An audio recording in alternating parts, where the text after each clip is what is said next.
პოლიციელი გიორგი ზაბახიძე დღეს სასამართლოში კოლეგების გაძლიერებული დაცვით გადაადგილდებოდა. მედიის არც ერთ შეკითხვას უპასუხა, თუმცა მთავარ კითხვებს პასუხი სხდომათა დარბაზში გასცა. ის ხელს ვერც ერთ ბრალდებულს ადებს.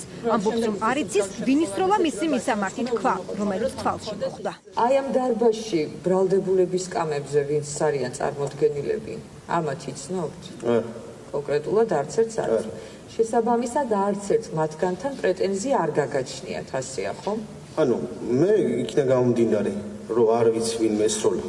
თუ ეს ადამიანი მონაწილეობდნენ ჩემს დაცინებაში, რა თქმა უნდა, მაქვს და თუ არა და თუ სასამართლო გადაწყვეტს რომ არ არიან დამნაშავეები, რა თქმა უნდა, არ გამორჩება. კონკრეტულად არ ვიცი, რომელმა დამაზიანდა. არც ის ვიცი დამაზიანა თუ არა ამ ხალხმა და. დადგენილია, რომ ჩემი დაცვის ქვეშ ყოფილი 28 ნოემბერს არ იმყოფებოდა აქციაზე.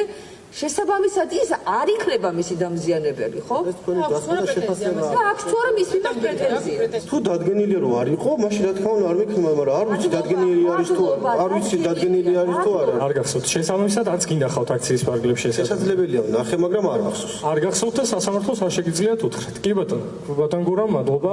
ბატონ ჯანო, იგივე რო გთხოვთ, თუ შეიძლება ძალად გამაფიქს. ბატონ ჯანო ხომ არ გახსოვთ ვიზუალურად ხომ არ გინახავთ? მოცნობა ხო არ არის? კი ბატონო. არა, ომცნობა არ არის, კითხვა არის ლეგიტიმური, საკმაოდ ფაქტებთან მიმართებით. მოწმე დაზარალებულია. გიორგი ზაბახიძე ის პოლიციელია, რომლის მხედველობის დაკარგვის შესახებ ინფორმაცია შინაგან საქმეთა სამინისტრომ გასულ თვეს გაავრცელა. ის ამბობს, რომ მარჯვენა თვალით თითქმის ვეღარ ხედავს. შემოდგომით დაწყებულ უწყვეტ აქციებზე პირველად და უკანასკნელად 28 ნოემბერს იმუშავა, რადგან პარლამენტის მიმდებარედ სწორედ ამ დღეს დაშავდა. არადა ბრალდებულებს პროკურატურა 29 ნოემბერს ან 1 დეკემბერს ჩადენილ სავარაუდო დანაშაულს ედავება. ამიტომ მათთვისაც და მათი ადვოკატებისთვისაც გაუგებარია, რატომ აქვს ამ საქმეზე 28 რიცხვში დაშავებულ პოლიციელს დაზარალებული სტატუსი და რატომ არის ის პროკურატურის ერთ-ერთი მთავარი მოწმე.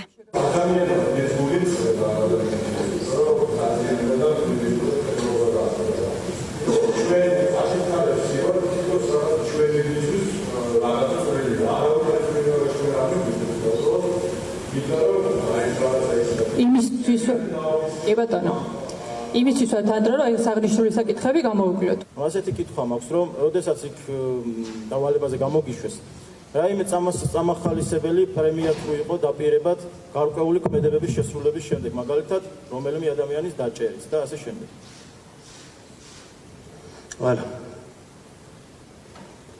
აი და ბოლოს კითხავთ, თქვენ ამომიცანით მე რომ მიგესროლეთ? როგორც აღნიშნე, უშუალოდ ის პრობლემა. კი მითხარით ან არა? არ დამინახოს რომ ის პიროვნება მის მესროლა. პოლიციელი გიორგი ზაბახიძე დაზარალებულად ცნობილი და მოწმედ გამოძახებული მხოლოდ ამ საქმეზე არ არის. ის გუშინ გამოიკითხა 8 ბრალდებული დემონსტრანტის თითქმის იდენტური შინაარსის საქმეზეც. დამნაშავე ვერც მათ შორის ამოიცნო. ბრალდებულების ოჯახის წევრებისთვის, რომლებიც ხდომებს პირადად ესწრებიან, ეს ფაქტი ერთ-ერთი მტკიცებულებაა, რომ განსასჯელი სკამზე მსხდომები პოლიტიკური ტყვეები არიან, რომელთა წინააღმდეგ რეალური მტკიცებულებები არ არსებობს. ონისე იყო 29-ში, ერთად ვიყავით. 30 რო თენდებოდა, შესაბამისად 28-ის მოწმე, ნუ იქ ანდროზეც ითქვას, შეუძლებელია რაიმე კავშირში იყოს საქმესთან. ანუ არ ემთხვევა ამას, რომ თუ 29-ის რაღაცას ედავები ადამიანს, თეორიულ ბრალდებას 28-ის მოწმე რაშუაში, რომელიც ამბობს, რომ იმის მერე აქციაზე აღარ ყოფილა და იმის მერე მკურნალობდა რაშუაში ამ ადამიანებთან. 11 დემონსტრანტის საქმეზე პროკურატურას დაზარალებულად არაერთი პოლიციელი ჰყავს გამოცხადებული. თუმცა გამოძიების ეტაპზე მიცემულ ჩვენებებში კონკრეტულ დამნაშავეს ვერც ერთი ასახელებს. მაშინ რის საფუძველზე აქვთ მინიჭებული დაზარალებულის და მოწმის სტატუსები. მან და მაინც ამ საქმეზე. ეს დაცვის მხარის მთავარი კითხვა და პრეტენზიაა. ამ საქმის სანქცირებული პროკურორები მედიასთან ახსნა განმარტებებზე უარს აცხადებენ. ეს არის ფართოდ გავრცელებული პრაქტიკა, რომელსაც არაერთ საქმეში იყენებს პროკურატურა, მაშინ როცა მათ არ აქვთ მტკიცებულებები, ისინი ცდილობენ საზოგადოების და სასამართლოს ემოციებზე თამაშს და ზოგადი კონტექსტის შექმნას. კიდევ ერთხელ ხაზგასმით მინდა აღვნიშნო, რომ მე და ჩემს ბრალდებულებს გვაქვს ერთმნიშვნელოვანი დამოკიდებულება. დღეს გამოკითხული მოწმე ბატონი გიორგი, შინაგან საქმეთა სამინისტროს თანამშრომელი, ჩვენ ძალიან მწუხვართ იმ დაზიანებებისთვის, რაც მიიღო, უბრალოდ ჩვენ ვერ თავხვდებით ეს ყველაფერი ვისი ბრალია. 11 პოლიტიკური პატიმრის საქმე ყველაზე მნიშვნელოვან და ხანგრძლივ ეტაპზე მოწმეთა გამოკითხვაზე დღეს გადავიდა.